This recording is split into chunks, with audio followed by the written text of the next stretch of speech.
What's going on, guys? My name is Josh. A lot of you may know me as Pred1 or Predator1 because I'm one of the producer editors here at Airsoft GI.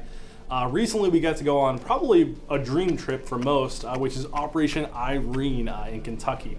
And oh my gosh, was it an amazing time. I had a lot of fun, but I figured today I'd give you guys a rundown on the gear that I chose and why, specifically suited to the sniper/DMR role. So without further ado, let's go ahead and jump into the gear, guys.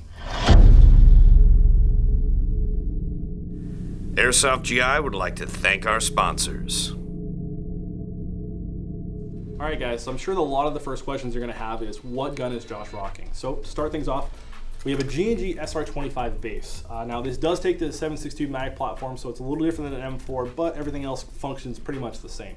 So we've got a PRS stock, an ergo grip, I've got a really nice trigger guard here from Magpul.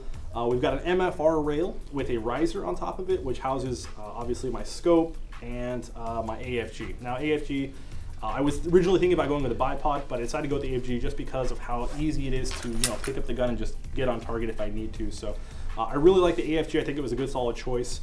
And moving on past that, we have the Rode X3 suppressor, which definitely adds a really cool look to this gun. But it also houses my Orga barrel, which is on the inside. Now, it is a wide bore barrel, and you're probably asking yourself, why did Josh go with a wide bore barrel? And that's simply because Polar Star was gracious enough to donate one of the fusion engines for this build.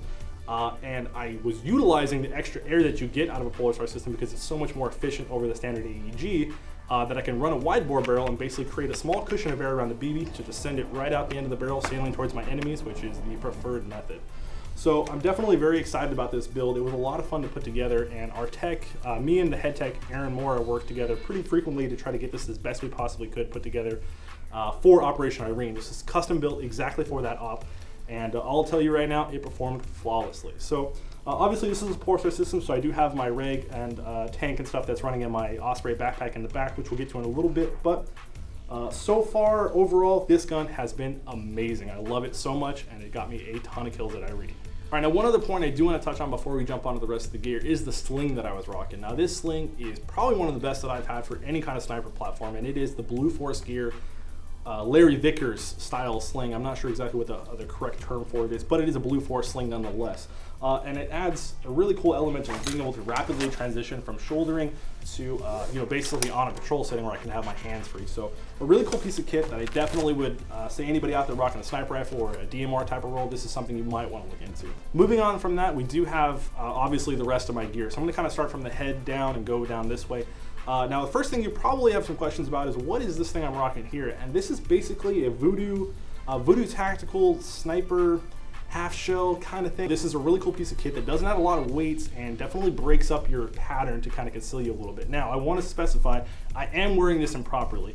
Normally you would wear this over the top of all the gear, but because Irene was a bit more dynamic than I anticipated, I had a little bit of too many cords and stuff running all over the place, and I kept getting snagged. So I decided to switch it around and put it on the inside and just kind of use it to break up my head pattern when peeking through windows. So I just want to specify that. Now moving on to the rest of the kit. I do have an ASGI BCT M4 AK rig, which is actually on sale right now in our shocker section. So it's a really good rig. I believe it's around $40 normally. And it comes with basically everything you see here. So we're gonna have a radio pouch on this side, which is exactly what I used it for. Put my radio in here. I've got my comm system running up to my push-to-talk, which was really, really handy in Airsoft Battlefield.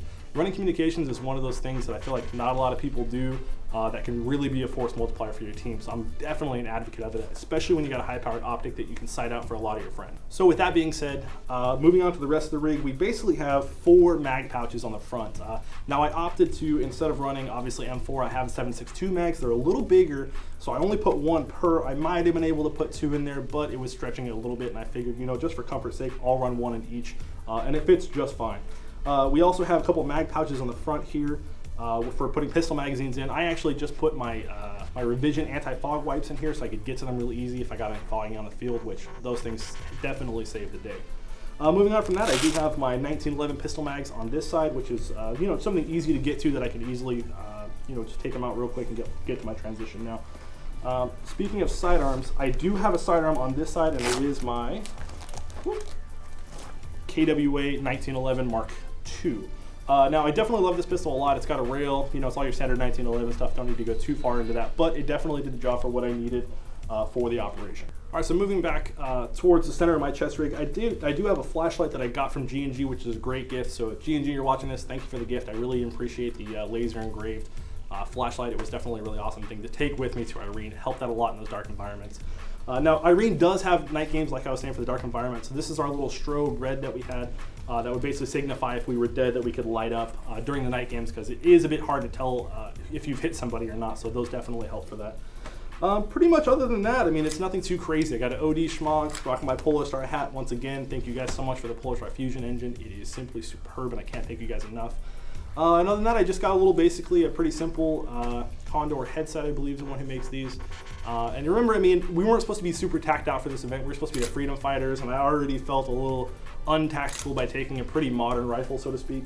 But it definitely was rocking and rolling, and I got a lot of really fun time there, as well as quite a few kills. So thanks for watching my tactical gear hits for my Irene loadout, guys. If you guys have any questions, please make sure to hit me up on Facebook or comment in the section below, and I'll try to answer as many as I can. So if you guys haven't already, head over to airsoftgi.com. You can pick up pretty much everything I have here except for this sniper veil on airsoftgi.com. So definitely head over, check it out, guys. All right, my name is Josh, and I'll see you guys soon.